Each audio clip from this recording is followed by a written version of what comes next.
अथ श्री साई चरित्र अध्याय 3। श्री साई बाबा की स्वीकृति, आज्ञा और प्रतिज्ञा, भक्तों को कार्य समर्पण, बाबा की लीलाएं, ज्योतिस्तंभ स्वरूप, मातृ प्रेम रोहिला की कथा, उनके मधुर अमृतोपदेश, श्री साई बाबा की स्वीकृति और वचन देना। जैसा कि गत अध्याय में वर्णन किया जा चुका है, बाबा ने सच्चरित्र लिखने की अनुमति देते हुए कहा कि सच्चरित्र लेखन के लिए मेरी पूर्ण अनुमति है। तुम अपना मन स्थिर कर मेरे वचनों में श्रद्धा रखो और निर्भय होकर कर्तव्य पालन करते रहो। यदि मेरी लीलाएं लिखी गई तो अविद्या का नाश होगा तथा ध्यान व भक्ति पूर्वक श्रवण करने से दैहिक बुद्धि नष्ट होकर भक्ति और प्रेम की तीव्र लहर प्रवाहित होती रहेगी। और जो इन लीलाओं की अधिक गहराई तक खोज करेगा, उसे ज्ञान रूपी अमूल्य रत्न की प्राप्ति हो जाएगी। इन वचनों को सुनकर हेमाड़ पंत को अति हर्ष हुआ और वे निर्भय हो गए। उन्हें दृढ़ विश्वास हो गया कि अब कार्य अवश्य ही सफल होगा। बाबा ने श्यामा की ओर दृष्टिपात कर कहा, जो प्रेम पूर्वक मेरा नाम स्मरण करेगा, उसकी समस्त इच्छाएं पूर्ण कर दूंगा। उसकी भक्ति में उत्तरोत्तर वृद्धि होगी। जो मेरे चरित्र और कृत्यों का श्रद्धा पूर्वक गायन करेगा, उसकी मैं हर प्रकार से सदैव सहायता करूंगा। जो भक्तगण हृदय और प्राणों से मुझे चाहते हैं, उन्हें मेरी कथाएं श्रवण कर स्वभावतः प्रसन्नता होगी। विश्वास रखो कि जो कोई मेरी लीलाओं का कीर्तन करेगा उसे परमानंद और चिर संतोष की उपलब्धि हो जाएगी।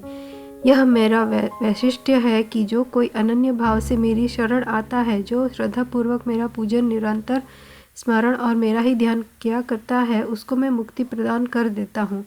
अनन्याश्चिन्तयन्तो मा ये जनाः पर्युपासते तेषां नित्यभुक्तायतानां योगक्षेम वहाम्यहम्। गीता 9। जो नित्य प्रति मेरा नाम स्मरण और पूजन कर मेरी कथाओं और लीलाओं का प्रेम पूर्वक मनन करते हैं, ऐसे भक्तों में सांसारिक वासनाएं और अज्ञान रूपी प्रवृत्तियां कैसे ठहर सकती हैं। मैं उन्हें मृत्यु के मुख से बचा लेता हूँ। मेरी कथाएं श्रवण करने से मुक्ति हो जाएगी। अतः मेरी कथाओं को श्रद्धापूर्वक सुनो, मनन करो। सुख और संतोष प्राप्ति का सरल मार्ग ही यही है। इससे श्रोताओं के चित्त को शांति प्राप्त होगी और जब ध्यान प्रगाढ़ और विश्वास दृढ़ हो जाएगा, तब अखंड चैतन्य घन और अभिन्नता प्राप्त हो जाएगी। केवल साई साई का के उच्चारण मात्र से ही उनके समस्त पाप नष्ट हो जाएंगे। भिन्न भिन्न कार्यों की भक्तों को प्रेरणा। भगवान अपने किसी भक्त को मंदिर, मठ, किसी को नदी के तीर पर घाट बनवाने, किसी को तीर्थ पर्यटन करने और किसी को भगवत कीर्तन करने एवं भिन्न भिन्न कार्य करने की प्रेरणा देते हैं, परंतु उन्हें मुझे साई सच्चरित्र लेखन की प्रेरणा की। किसी भी विद्या का पूर्ण ज्ञान न होने के कारण मैं इस कार्य के लिए सर्वथा अयोग्य था। अतः मुझे इस दुष्कर कार्य का दुस्साहस क्यों करना चाहिए। श्री साई महाराज की यथार्थ जीवनी का वर्णन करने की सामर्थ्य किसे है। उनकी कृपा मात्र से ही कार्य संपूर्ण होना संभव है। इसलिए जब मैंने लेखन प्रारंभ किया तो बाबा ने मेरा अहम नष्ट कर दिया और उन्होंने स्वयं अपना चरित्र रचा। अतः इस चरित्र का श्रेय उन्हीं को है, मुझे नहीं।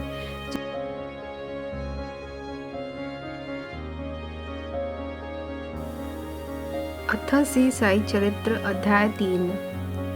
श्री साई बाबा की स्वीकृति, आज्ञा और प्रतिज्ञा, भक्तों को कार्य समर्पण, बाबा की लीलाएं, ज्योतिस्तंभ स्वरूप, मातृ प्रेम रोहिला की कथा, उनके मधुर अमृतोपदेश, श्री साई बाबा की स्वीकृति और वचन देना। जैसा कि गत अध्याय में वर्णन किया जा चुका है, बाबा ने सच्चरित्र लिखने की अनुमति देते हुए कहा कि सच्चरित्र लेखन के लिए मेरी पूर्ण अनुमति है। तुम अपना मन स्थिर कर मेरे वचनों में श्रद्धा रखो और निर्भय होकर कर्तव्य पालन करते रहो। यदि मेरी लीलाएं लिखी गई तो अविद्या का नाश होगा तथा ध्यान व भक्ति पूर्वक श्रवण करने से दैहिक बुद्धि नष्ट होकर भक्ति और प्रेम की तीव्र लहर प्रवाहित होती रहेगी। और जो इन लीलाओं की अधिक गहराई तक खोज करेगा, उसे ज्ञान रूपी अमूल्य रत्न की प्राप्ति हो जाएगी। इन वचनों को सुनकर हेमाड़ पंत को अति हर्ष हुआ और वे निर्भय हो गए। उन्हें दृढ़ विश्वास हो गया कि अब कार्य अवश्य ही सफल होगा। बाबा ने श्यामा की ओर दृष्टिपात कर कहा, जो प्रेम पूर्वक मेरा नाम स्मरण करेगा, उसकी समस्त इच्छाएं पूर्ण कर दूंगा। उसकी भक्ति में उत्तरोत्तर वृद्धि होगी। जो मेरे चरित्र और कृत्यों का श्रद्धापूर्वक गायन करेगा, उसकी मैं हर प्रकार से सदैव सहायता करूंगा।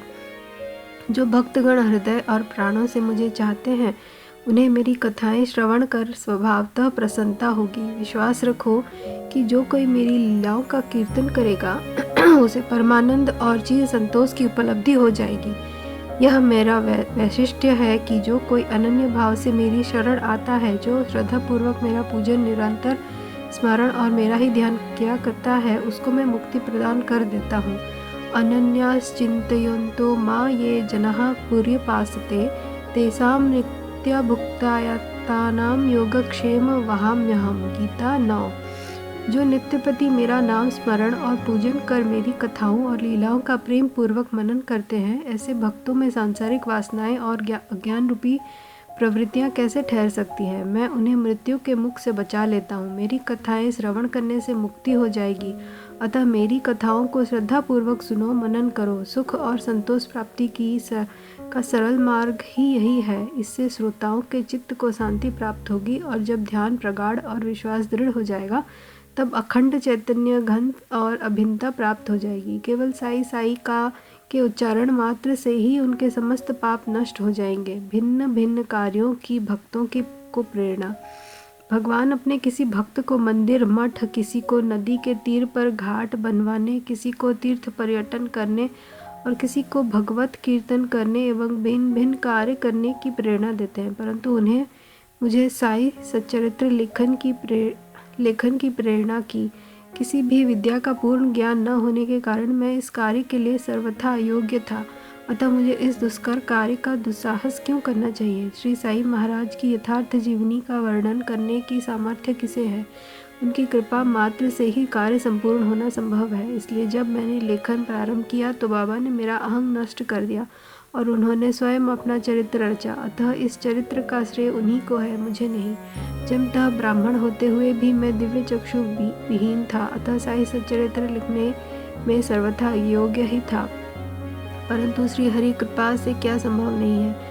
मुक्त भी वाचाल हो जाता है और पंगु भी गिरी पर चढ़ जाता है। अपनी इच्छा अनुसार कार्य पूर्ण करने की युक्ति वे ही जाने।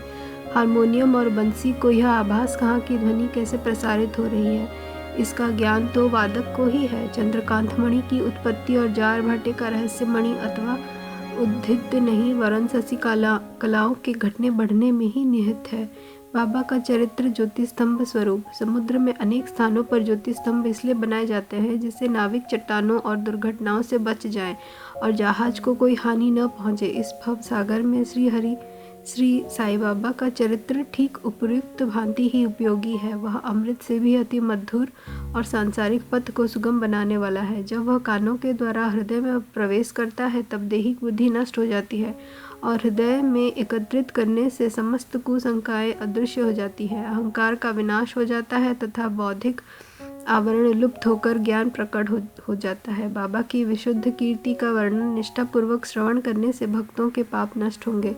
अतः यह मोक्ष प्राप्ति का भी सरल साधन है। सतयुग में शम तथा दम, त्रेता में त्याग, द्वापर में पूजन और कलयुग में भगवत कीर्तन ही मोक्ष का साधन है। यह अंतिम साधन चारों वर्णों के लोगों को साध्य भी है। अन्य साधन योग, ध्यान, धारणा आदि आचरण करने में कठिन है, परंतु चरित्र तथा हरि कीर्तन का श्रवण तो अत्यंत ही सुलभ है। केवल उन पर ध्यान देने की ही आवश्यकता है। कथा श्रवण और कीर्तन से इंद्रियों की स्वाभाविक विषय शक्ति नष्ट हो जाती है और भक्त वासना रहित होकर आत्म साक्षात्कार की ओर अग्रसर हो जाता है।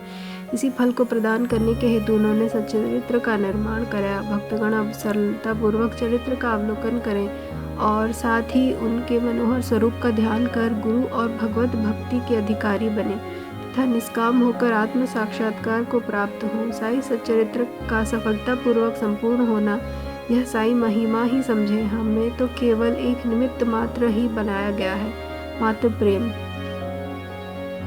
गाय का अपने बछड़े पर प्रेम सर्वविदित है। उसके स्तन सदैव दुग्ध से पूर्ण रहते हैं और जब भूखा बछड़ा स्तन की ओर दौड़कर आता है और दुग्ध की धारा स्वतः प्रवाहित होने लगती है, उसी प्रकार माता भी अपने बच्चे की आवश्यकता का पहले से ही ध्यान रखती है और ठीक समय पर स्तनपान कराती है। वह बालक का श्रृंगार उत्तम ढंग से करती है, परंतु बालक को इसका कोई भान ही नहीं होता। बालक के सुंदर श्रृंगार आदि को देखकर माता के हर्ष का पारावार नहीं रहता। माता का प्रेम विचित्र, असाधारण और निस्वार्थ है, जिसकी कोई उपमा नहीं है। ठीक इसी प्रकार सद्गुरु का प्रेम अपने शिष्य पर होता है। एक ही प्रेम बाबा का मुझ पर था और उदाहरणार्थ वह निम्न प्रकार था। सन 1916 में मैंने नौकरी से अवकाश ग्रहण किया। जो पेंशन मुझे मिलती थी वह मेरे कुटुंब के निर्वाह के लिए अपर्याप्त थी। उसी वर्ष की गुरु पूर्णिमा के दिवस मैं अन्य भक्तों के साथ शिरडी गया। वहाँ अन्ना चिंचणीकर ने स्वतः मेरे लिए बाबा से इस प्रकार प्रार्थना की, इनके ऊपर कृपा करो। जो पेंशन इन्हें मिलती है वह निर्वाह योग्य नहीं है। कुटुंब में वृद्धि हो रही है। कृपया और कोई नौकरी दिला दीजिए ताकि इनकी चिंता दूर हो और ये सुखपूर्वक रहे। बाबा ने उत्तर दिया कि इन्हें नौकरी मिल जाएगी, परंतु अब इन्हें मेरी सेवा में ही आनंद लेना चाहिए। इनकी सेवाएं सदैव पूर्ण होगी। इन्हें अपना ध्यान मेरी ओर आकर्षित कर अधार्मिक तथा दुष्ट जनों की संगति से दूर रहना चाहिए। इन्हें सबसे दया और नम्रता का बर्ताव और अंतःकरण से मेरी उपासना करनी चाहिए। यदि ये इस प्रकार आचरण कर सके तो नित्यानंद के अधिकारी हो जाएंगे। रोहिला की कथा। यह कथा श्री साई बाबा के समस्त प्राणियों पर समान प्रेम की सूचक है। एक समय रोहिला जाति का एक मनुष्य शिरडी में आया। वह ऊंचा, पूरा, सुदृढ़ एवं सुगठित शरीर का था। बाबा के प्रेम से मुग्ध होकर वह शिरडी में ही रहने लगा। आठों प्रहर अपनी उच्च और कर्कश ध्वनि में कुरान शरीफ के कमले पढ़ता और अल्लाह अकबर के नारे लगाता था। शिरडी के अधिकांश लोग खेतों में दिन भर काम करने के पश्चात जब रात्रि में घर लौटते तो रोहिला की कर्कश पुकारें उनका स्वागत करती थी। इस कारण उन्हें रात्रि में विश्राम न मिलता था, जिससे वे अधिक कष्ट और असुविधा का अनुभव करने लगे। कई दिनों तक तो वे स्तब्ध रहे, परंतु जब कष्ट असहनीय हो गया तब उन्होंने बाबा के समीप जाकर रोहिला को मना कर इस उत्पात को रोकने की प्रार्थना की। बाबा ने उन लोगों की इस प्रकार प्रार्थना पर ध्यान दिया। इसके विपरीत गांव वालों को आड़े हाथों लेते हुए बोले कि वे अपने कार्य पर ध्यान दें और रोहिला की ओर ध्यान न दें। बाबा ने उनसे कहा कि रोहिला की पत्नी बुरे स्वभाव की है और वह रोहिला को तथा मुझे अधिक कष्ट पहुंचाती है, परंतु वह उसके कलमों के समक्ष उपस्थित होने का साहस करने में असमर्थ है और इसी कारण वह शांति और सुख में है। यथार्थ में रोहिला की कोई पत्नी न थी। बाबा का संकेत केवल कुविचारों की ओर था। अन्य विषयों की अपेक्षा बाबा प्रार्थना और इस आराधना को महत्व देते थे। अतः उन्होंने रोहिला के पक्ष का समर्थन कर ग्रामवासियों को शांतिपूर्वक थोड़े समय तक उत्पात सहन करने का परामर्श दिया। बाबा के मधुर अमृत उपदेश। एक दिन दोपहर की आरती के पश्चात भक्तगण अपने घरों को लौट रहे थे, तब बाबा ने निम्नलिखित अति सुंदर उपदेश दिया। तुम चाहे कहीं भी रहो, जो इच्छा हो सो करो, परंतु यह सदैव स्मरण रखो कि जो कुछ तुम करते हो वह सब मुझे ज्ञात है। मैं ही समस्त प्राणियों का प्रभु और घट घट में व्याप्त हूँ। मेरे ही उदर में समस्त जड़ व चेतन प्राणी समाये हुए हैं। मैं ही समस्त ब्रह्मांड का नियंत्रण करता व संचालक हूँ। मैं ही उत्पत्ति, स्थिति व संहार करता हूँ। मेरी भक्ति करने वालों को कोई हानि नहीं पहुँचा सकता। मेरे ध्यान की उपेक्षा करने वाला माया के पाश में फंस जाता है। समस्त जंतु, चिटियाँ तथा दृश्यमान, परिवर्तमान और स्थायी विश्व मेरे ही स्वरूप हैं।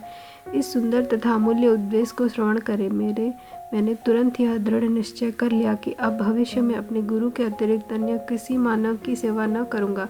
तुझे नौकरी मिल जाएगी। बाबा के इन वचनों का विचार मेरे मस्तिष्क में बारंबार चक्कर काटने लगा। मुझे विचार आने लगा, क्या सचमुच ऐसा घटित होगा? भविष्य की घटनाओं से स्पष्ट है कि बाबा के वचन सत्य निकले और मुझे अल्पकाल के लिए नौकरी मिल गई। इसके पश्चात मैं स्वतंत्र होकर एक चित्त से जीवन पर्यंत बाबा की ही सेवा करता रहा।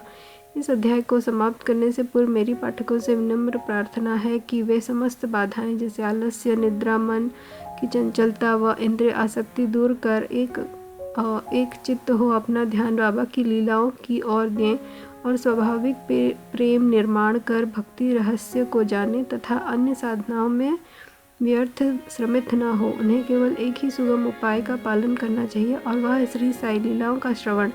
इससे उनका अज्ञान नष्ट होकर मोक्ष का द्वार खुल जाएगा। जिस प्रकार अनेक स्थानों में भ्रमण करता हुआ भी लोभी पुरुष अपने गड़े हुए धन के लिए सतत चिंतित रहता है, उसी प्रकार श्री साई को अपने हृदय में धारण करो। अगले अध्याय में श्री साई बाबा के शिरडी आगमन का वर्णन होगा। श्री सद्गुरु साईनाथ परमस्तु। शुभम भवतु। ओम श्री साई राम।